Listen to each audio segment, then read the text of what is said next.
Welcome back to my channel Knowledge Chronicle. Today we're diving into one of the most mind-bending questions ever asked. Is time travel possible? You've seen it in movies like Interstellar, Avengers Endgame, and Back to the Future.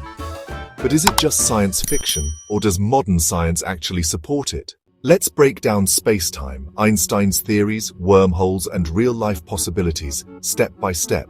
So by the end, you'll know exactly how close we are to traveling through time.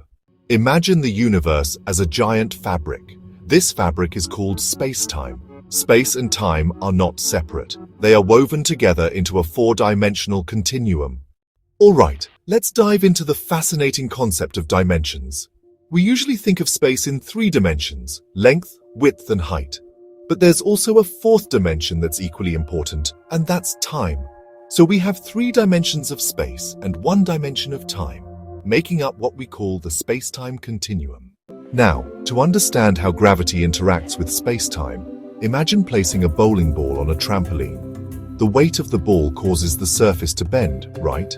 In much the same way, in the vastness of space-time, planets and stars bend the fabric around them.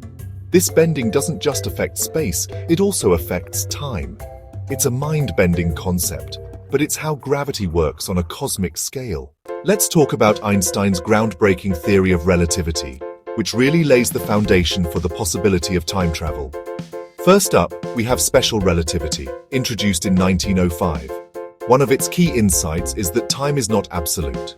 In other words, the faster you move, the slower time passes for you compared to someone who is at rest. This phenomenon is known as time dilation, and it's a crucial part of understanding how time works in our universe. So, for example, if you travel in a spaceship at near light speed for 1 year, you might return to Earth and find that 10 years have passed here.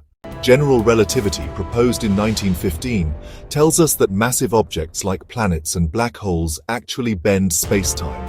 And time moves slower in stronger gravity. For instance, in the movie Interstellar, 1 hour on the water planet was equal to 7 years on Earth. Believe it or not, that's based on real physics. So, let's talk about the types of time travel. Time travel to the future, believe it or not, is actually possible. This has been proven by time dilation experiments with atomic clocks. Astronauts on the International Space Station actually age just a tiny bit slower than people on Earth. It's a real-life example of time travel to the future. Now, time travel to the past is a whole different story. It's extremely difficult. Theoretically, it could happen through concepts like wormholes and closed time-like curves, but honestly, it's not practical at all, at least not yet. So, a wormhole is kind of like a tunnel through space-time, connecting two really distant points instantly. If, say, one end of a wormhole moves at nearly the speed of light and then comes back, it could end up being time-shifted, meaning it might allow travel into the past or the future. But here's the problem. We've never actually found a real wormhole, and keeping one open would need exotic matter with negative energy, which is, something we haven't discovered yet. The grandfather paradox is, a classic logical problem. If you travel to the past and change something, like stopping your grandfather from meeting your grandmother, would you even exist to make that trip in the first place? This paradox really challenges the whole idea of changing the past.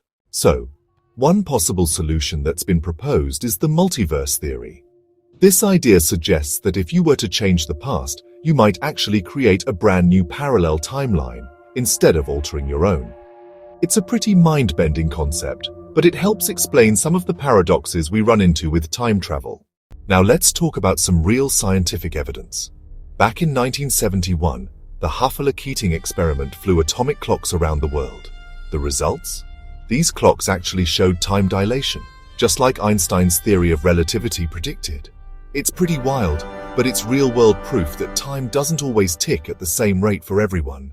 And, this isn't just something that happens in labs or thought experiments. GPS satellites, for example, have to adjust for time dilation caused by both their speed and the effects of gravity. If these corrections weren't made, GPS systems would actually be off by kilometers every single day. So in a way, we're already dealing with time travel, at least tiny bits of it, every time we use our phones to get around. So why aren't we time traveling yet? Well, we'd need enormous energy, comparable to a star, to bend space-time enough for large-scale time travel. Stable wormholes, if they exist, might require negative energy that we just don't yet know how to produce in large amounts. Could the future hold the key? With advancements in quantum physics, exotic matter research, and space exploration, the barriers may not be permanent. If humans survive long enough, time travel might shift from science fiction to science fact. So, is time travel possible? To the future, yes, and it's already happening in tiny amounts every day. To the past, theoretically possible, but far beyond our current capabilities. The universe might already hold the answers. We just have to figure out how to unlock them. If you enjoyed this journey through space-time, your one like, share, and subscribe will help us create more valuable content. Thanks for watching, and see you in the next episode of Knowledge Chronicle.